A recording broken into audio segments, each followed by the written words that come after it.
Good morning. Good morning. So this is supposed to be an interactive conference, so I'm going to try that again. Good morning. Good morning. Welcome to the Central New York Harmful Algal Bloom Summit, hosted by the State University of New York College of Environmental Science and Forestry. For the next 2 days, we will meet here in the beautiful Gateway Center, a LEED Platinum and carbon-neutral building featuring just one floor below us, a combined heat and power system that provides both thermal and electrical energy to this and 4 other campus buildings. Just one floor above us, an intensive green roof using native plant species, manages stormwater runoff and provides extra insulation for the building. Thus, this building and campus is a fitting location for us to convene and focus on one of the more challenging environmental threats to our water environment. My name is Matthew Marco, New York State Department of Environmental Conservation Director for Region 7. HABs are a prominent challenge in a number of the 9 central New York counties I oversee.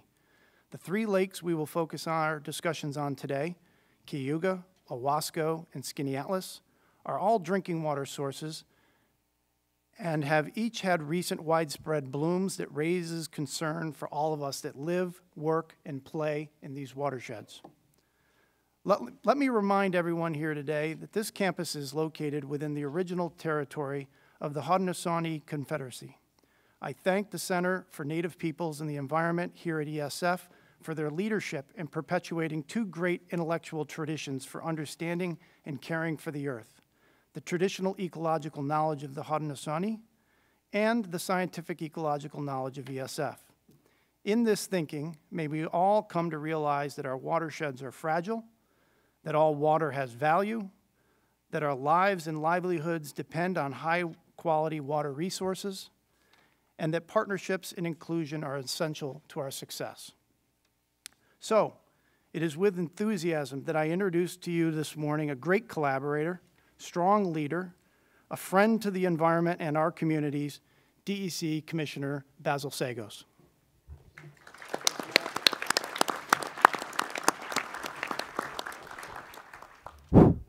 Matt had to say friend of the environment. and great leader, right? Yeah. Sure today. Well, listen, let me echo Matt's thanks to everyone here in the room. This is a really exciting time to be in state government, fixing some of the real core issues that we're seeing now across the state, across the country. I want to tip my hat to everyone here at this table, everyone in the room, particularly those that flew in from around the country to be here today. Right, our experts that stepped up. We asked you for help. We asked you for your expertise, and you're here. And to our friends here within the state, we appreciate all your dedication to this really important task at hand. I want to just tip my hat to Matt and the entire Region 7 team. Region 7, here we are in Syracuse.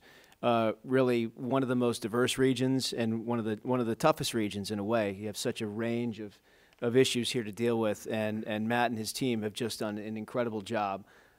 Since I took over about a little over 2 years ago, Matt came in slightly thereafter, and then we had the HABs issue pop very aggressively in Owasco, and this team here, and then the Finger Lakes Water Hub and all the folks that are involved at DEC and DOH just did a great job in protecting that water supply. So we're very well represented in this region. I know I can sleep well at night with Matt here at the helm.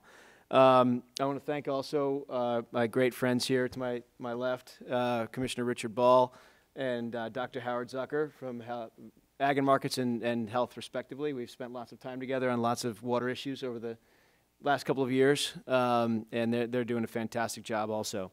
So today, as I'm sure you're all aware, today is the second of 4 summits.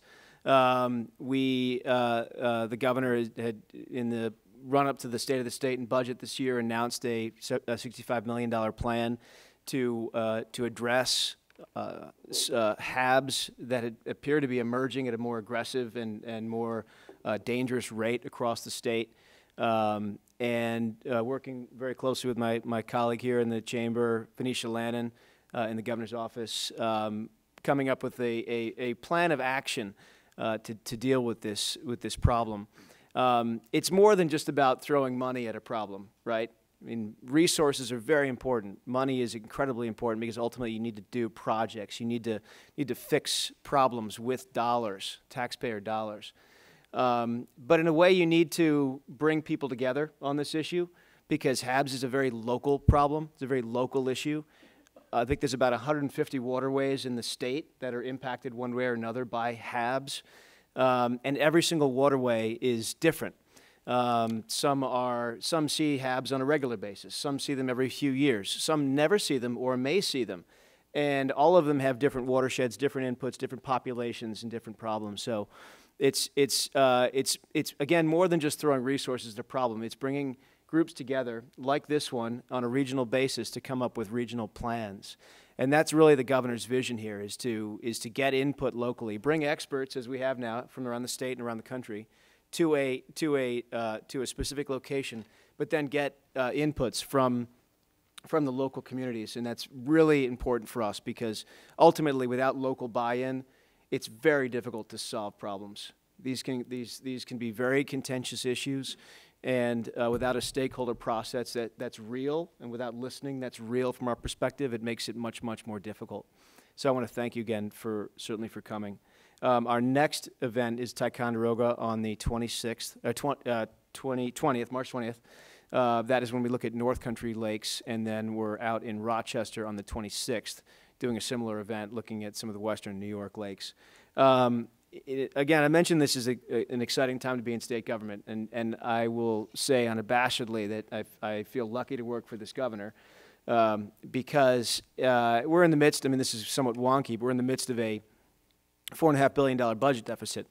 And you know, the last time the state saw such deficits, there was incredible pullback in spending on environmental problems.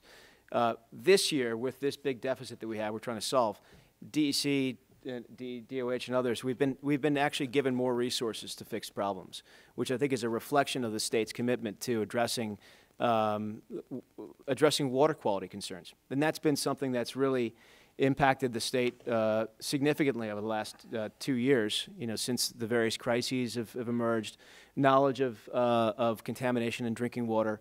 You know, it is a kitchen table issue now. It's not just a theoretical environmental issue.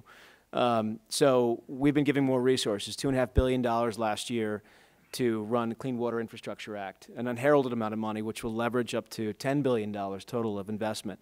Some of that money will be used for the HABs initiative. A $300 million Environmental Protection Fund. I mean, when I started in 2012, the EPF was at $134 million. Now the governor's brought it to $300 million 3 years in a row. And those are real dollars that are going to go out to fix problems in communities. I'm sure you are all aware of the Environmental Protection Fund, how important that is. When I mentioned the Owasco situation, how we jumped on the Owasco problem, a very significant bloom impacting a drinking water supply, not just of the city of Auburn, but also the town of Owasco. The governor came in and gave us $2 million to put in a filtration plant, and did that very quickly to protect the city and the town's water supply. Dr. Zucker and I co-chair the Water Quality Rapid Response Team, which is effectively broken down this, no offense, we've broken down the silos, all right? Silos are important to ag and markets, but we've broken them down. We've broken them down because it's not just about DEC and DOH in their respective lanes fixing problems. It's about finding our opportunities for collaboration. And the Water Quality Rapid Response Team is effectively, every time you hear of a water problem where the state is now responding to it, it's this collaboration between DEC and DOH, and occasionally ag and markets or other agencies that are impacted. So that's new.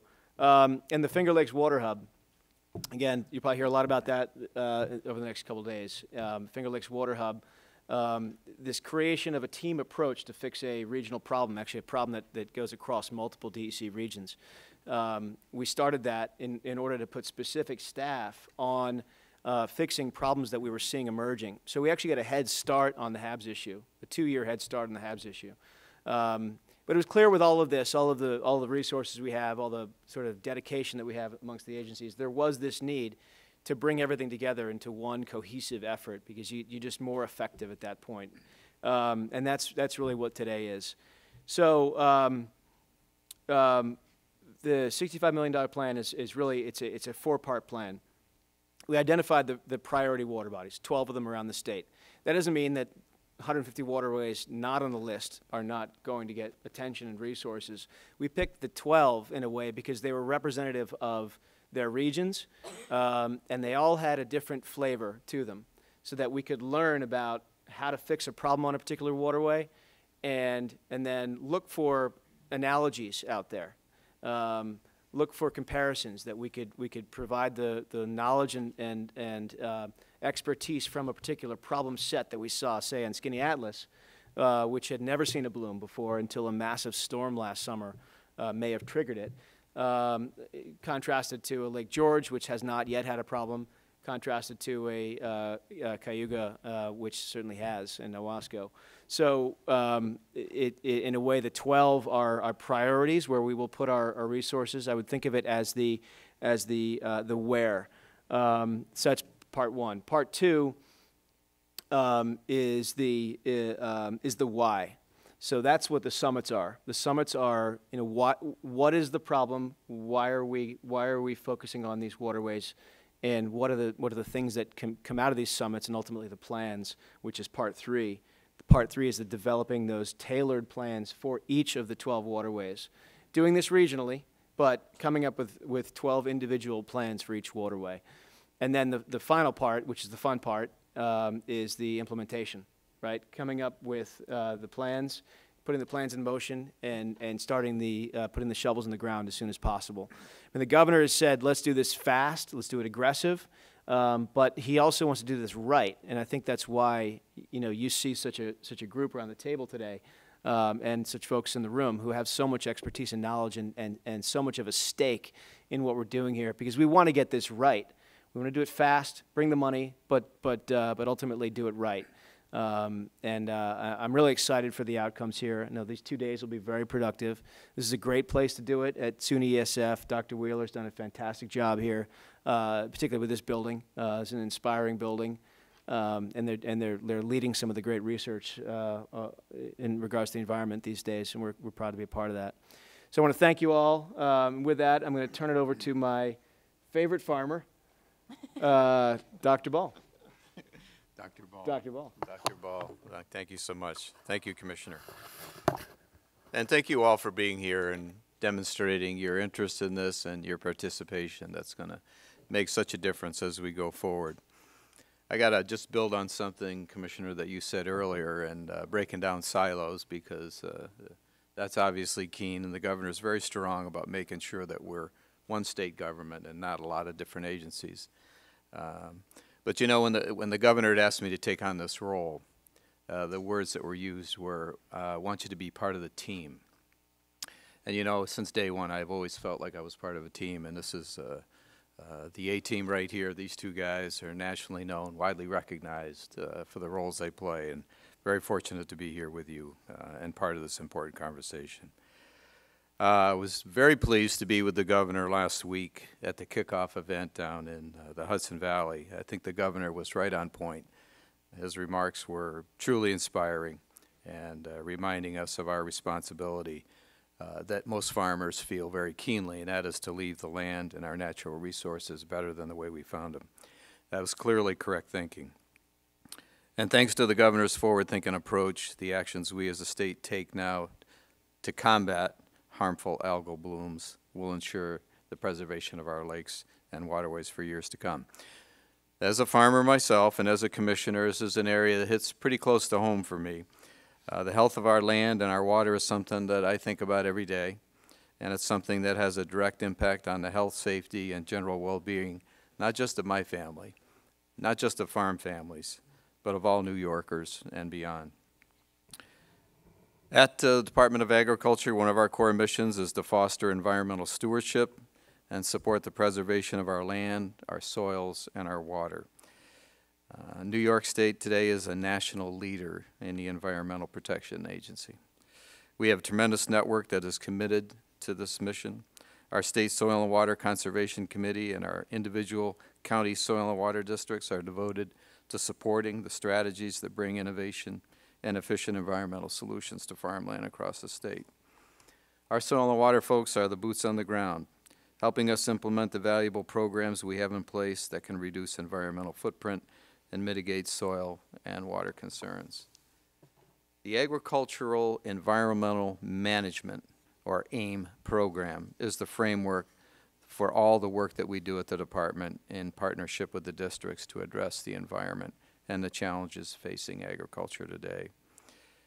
You'll hear more about it later today, but AIM is the cornerstone of the ag component of the state's water quality management strategy and for the HAB's action plans moving forward. It's comprised of environmental planning and the implementation of on-farm best management practices to increase soil erosion control, filter out pollutants, stabilize stream banks, etc. Those best management practices include strategies like buffer strips to prevent nutrient-laden runoff, cover crops to hold soil and water in place in the fields, and the storage of manure. The department administers several agricultural conservation programs, coordinating again with the districts, that are based on AIM and that are aimed at preventing HABs and pollution load in our lakes. So first of all, our AIM-based program, which provides technical assistance funding to assess farms, then plan, then design and evaluate on-farm best management practices. In response to HABs, the state has increased reimbursement caps for all these program elements. The Climate Resilient Farming Program, that helps farmers to develop and implement priority BMPs that reduce the operational impact on agriculture, on the environment, mitigate water and soil water quality concerns, and increase the resiliency of New York State farms that are impacted by climate change. As part of the Governor's $2.5 billion Clean Water Infrastructure Act of 2017 that Commissioner Sagos mentioned, the $50 million CAFO Waste Storage and Transfer Program provides cost-share funds to concentrated animal feeding operations to establish manure storage capacity for water quality protection. The Agricultural Non-Point Source Abatement and Control Program provides funding to plan, design, and implement priority BMP systems, such as riparian buffer systems, conservation cover crops, and structural soil conservation practices to prevent water pollution, reduce erosion, and limit the amount of harmful sediments and other deposits in New York's waterways. Locally, here in this area, and certainly Owasco, Cayuga, and Skinny Atlas Lake watersheds, the statewide Ag Non-Points program has invested, and conservation districts have delivered a total of $16.8 million to assist farms in implementing these best management practices to reduce sediments, nutrients, and other pollutants into the three watersheds. This represents nearly 10% of the statewide investment over nearly 25 years since that program began. Farm and conservation districts have invested an additional $12.1 million in watershed protection efforts in these three lakes for a total investment of nearly $29 million. The districts continue to bring farms into the AIM framework, providing both technical and financial assistance to a growing number in the agricultural community. And currently, more than 13,000 farms participate in AIM across the state. And as part of the governor's new program to market agriculture from New York State, having an AIM plan in place on a farm, whether it be a greenhouse, a nursery, a woodlot, vegetable, or dairy, is a key part of that program and a requirement. Their work goes beyond our farms as well. They focus on all land use management challenges such as stormwater pollution prevention, mitigation of flooding, erosion and sedimentation in road ditches, working with homeowners on septic issues, stream bank stabilization, and so much more. We really have a great synergy with the districts, with our communities, and with our fellow state agencies, but more needs to be done. You're here for that, and I look forward to being at the table as we roll up our sleeves and work towards our collective goals and conservation efforts. Thanks again. Thank you for remaining a student of your environment and your community. And now let me turn it over to my colleague and friend, Commissioner Zucker. Thank you, Commissioner Ball, and thank you, Commissioner Sagos. It's nice to be out here for the second summit this morning. I was fortunate also to be with Governor Cuomo last week in the Hudson Valley And there were a few points that he made during his remarks that, that really struck home to me. And one of those is that he said how we usually take clean water for granted, and we believe it's just our given right. We now know better. We know that we have to work very hard to ensure that right exists, and we're doing that right now. And the governor said that you'll never solve a problem if you fail to recognize it. And that really captures the breadth of the state's proactive response to harmful algae blooms and the spirit of these summits that we're having. HABs didn't just sneak up on us. We've seen them develop in our lakes and our rivers over time.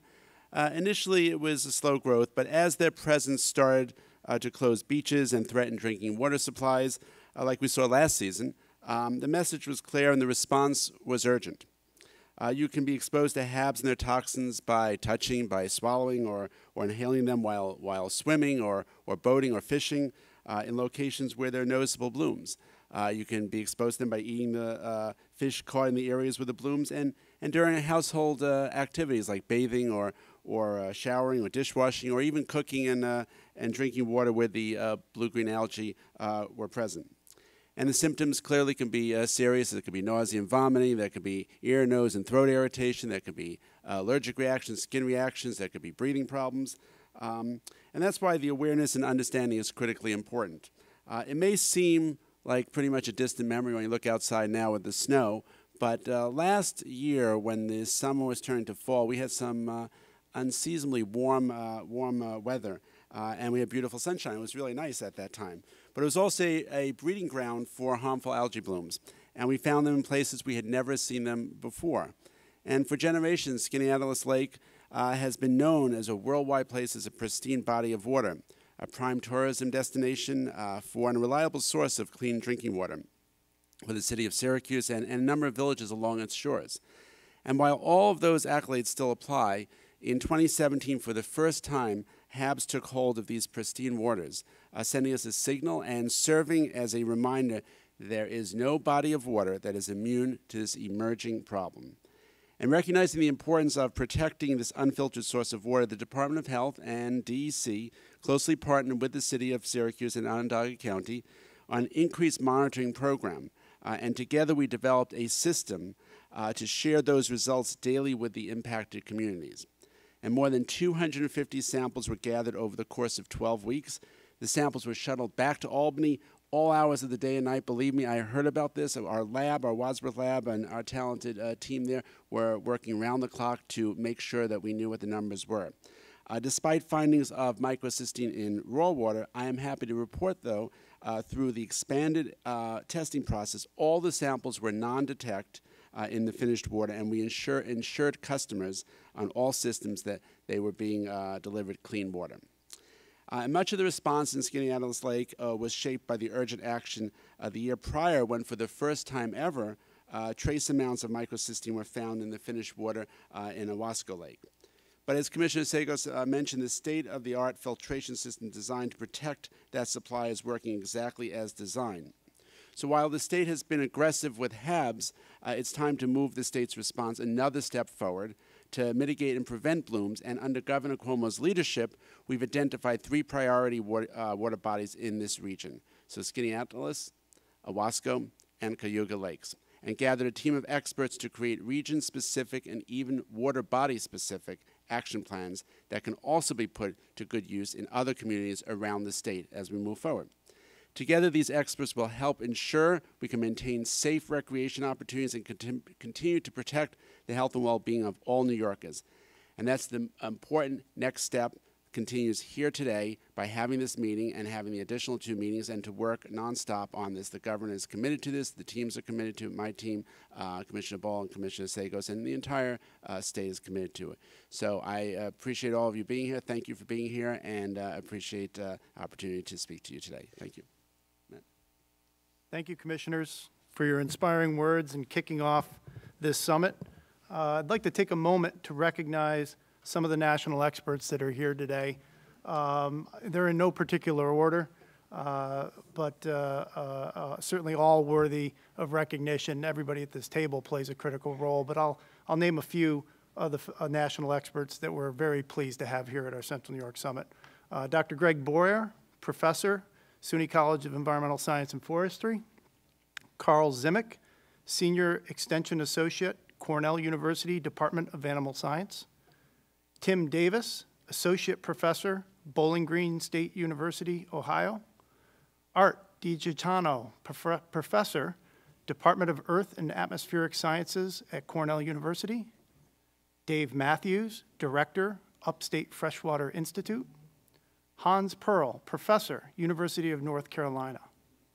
Judy Westrick, Director of the Lumigen Instrument Facility, Wayne State University. And Steve Wilhelm, Professor, Department of Microbiology and Center for Environmental Biotechnology, University of Tennessee. Can we all give these national experts a round of applause for making the trip?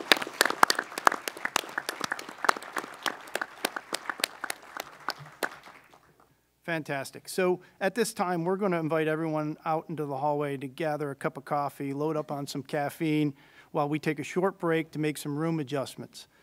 Please be sure to enjoy the specimens from the Roosevelt Wildlife Collection, named after yet another great and pioneering New Yorker, and return promptly a few minutes before 11 a.m. so we can begin our conference program on time. Thank you very much for coming today. Welcome to ESF, and let's get to work.